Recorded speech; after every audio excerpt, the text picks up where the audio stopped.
Baldur's Gate 3, this is thanks to Pinky here. Thanks, buddy. Baldur's Gate 3 devs dealing with threats and toxicity. This is insane and unacceptable. Unacceptable, dude. Unacceptable! This is insane. There's a small, we've talked about this from time to time.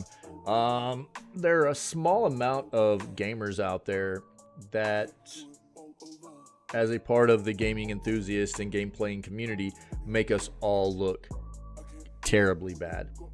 And this is another example of it. So, Baldur's Gate 3 devs dealing with threats and toxicity. The director of publishing at Larian Studios addresses recent threats by Baldur's Gate 3 players amid issues with some of the game's mods. An amazing developer behind an amazing product, still not immune to the atrocious, disgusting issues of these entitled game players that think that it is their prerogative to go around threatening developers for the most asinine of reasons. So let's take a read at this. Bullet points say some of Baldur's Gate 3 fans are frustrated with the lack of official mod tools and stability issues post-patch 6. Larian Studios has asked players to stop sending threats to developers over the game's current lack of mod support, and official modding tools have been teased for later in the year. Michael Dowse, director of publishing at Larian Studios, has spoken out about abusive threats from Baldur's Gate 3 players amid the ongoing wait for mod tools. Some Baldur's Gate 3 fans have been left frustrated after recent patches, but some have taken their frustrations too far. Like many games released on PC, Baldur's Gate 3 has amazing mods that can transform the game into an entirely new experience. Right now, though, the game lacks any official modding tools from Larian Studios. This means that any mods created for the game are done so through methods not officially supported by the studio, which can cause some instability for ongoing playthroughs. These issues have been exacerbated in recent weeks thanks to patch 6 for Baldur's Gate 3, as well as the subsequent hotfixes 18 and 19. However, some of the community have unfortunately channeled their frustration towards the individual developers. Michael Dowse at Larian Studios addressed the threats from players about Baldur's Gate 3's modding tools in a long thread on Twitter, claiming that threats, quote, threats and toxicity against our devs and community teams will only harm the conversation. He also reiterated that the current focus of Larian Studios, quote, is to patch the game while working on future mod support. It's important for players to remember that while Baldur's Gate 3 is a fantastic game, the developers still want to improve it with updates. Patches are inevitable as Larian looks to polish the RPG. It would be unfortunate for the developer to need to pull back from its close relationship with the community thanks to abuse from some. Until those official tools are released, players should only use mods in the game with caution. There are many Baldur's Gate 3 gameplay mods that can potentially become unstable via patches. That's the price paid for using them right now. Naturally, unpaid mod authors aren't always going to be able to keep updating their work frequently. As Larian patches the game, this can be an issue, especially with larger mod lists, where it gets hard to track what's up to date. This is something that Dowse actually addresses in his statement, pointing out that mod authors should also not be the object of community frustrations alongside Larian Studios developers. Recently, Larian Studios has been a little more vocal about its future plans for modding for the game. Just a few days back, BG3 teased a cross-platform plan for mods, indicating that they'll also be coming to the PS5 and Xbox Series X and S versions. While no date is set in stone yet, the official modding tools are currently slated for release at some point later in the year, and hopefully this will help solve some of the problems players are experiencing at the moment. Never acceptable. And the fact that people can't understand that, first and foremost, this game has not even been full released for a year yet. We're talking like, what, half a year? Full release? Half a year right now? And people are throwing a fit to the point of threatening developers, employees of the developer behind the game, about the lack of unofficial support for mods. Get wrecked. It's so stupid that this kind of crap happens all the time and that we have to read about this stuff all the time.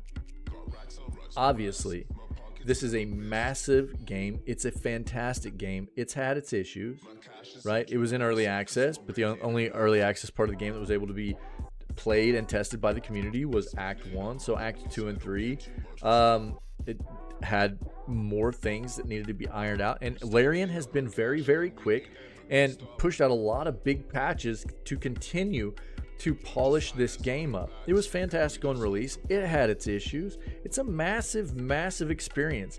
This is a game unlike really anything else we've seen in the CRPG genre of games before. It's amazing. It's a great thing. There's a reason why this game will forever be iconic. It will forever be groundbreaking and something that other RPGs look at as something that has set a bar for them to try and reach towards moving forward, right? So we talk about this kind of thing from time to time because whether it be an amazing studio like Larian having to deal with this, or any other studio that's had to deal with this, I mean, there have been so many occasions of studios having to deal with maybe people freaking out for one reason or another about asinine things and taking it out on the developer, showing up at their workplace, showing up at individual employees, the developers of games, their private residence after they've DDoSed them.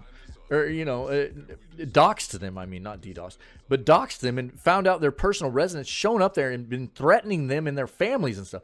Insane and unacceptable, okay? It's so stupid, and especially to take out your to do it on a dev like Larian, how gross. This game has only been out for like, what? When did it full release? August? We're talking half a year. Half a year, dude. Half a year. This game has been full released. They've had a major update every single month.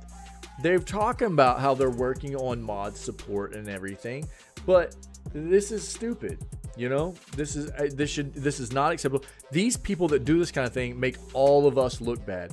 And as I'm going to state right now, and as I've stated time and time before, when we have to address these kinds of issues for these people that do this kind of crap and make us all look bad, it harms the relationship between us and developers.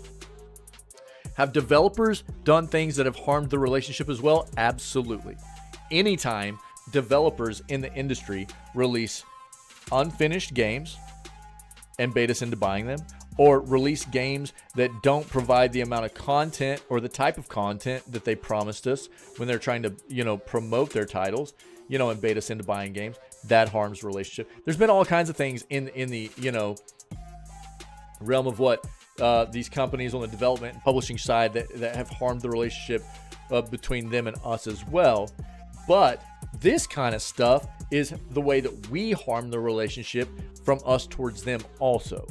And it's important for the relationship between us as gaming enthusiasts and the consumer we need to try and repair this, man. If you look at, and Larian's a perfect example of this, games that tend to be developed very, very well usually have some kind of process incorporated in them during the project and the development that incorporates an amount of feedback, open lines of communication between us as the fans and the game players. They listen, they take the feedback, they incorporate a lot of the things we want to see to make the games better for us, as we are the ones that are going to be playing them. When this kind of crap happens, it destroys that kind of relationship. It makes those companies want to shut down those lines of communication between us. And therefore, we don't get these experiences that we should get because there's no kind of feedback to be given because they are too scared to be dealing with this kind of crap, right? This has to stop. They've done things to harm the relationship. Companies need to quit doing poorly by us. We need to quit be doing poorly by these companies as well. None of this stuff is acceptable. And it's disgusting to see this kind of stuff continue to happen by these people that feel like they're entitled and it's okay to conduct themselves in this manner. Disgusting. It's so gross.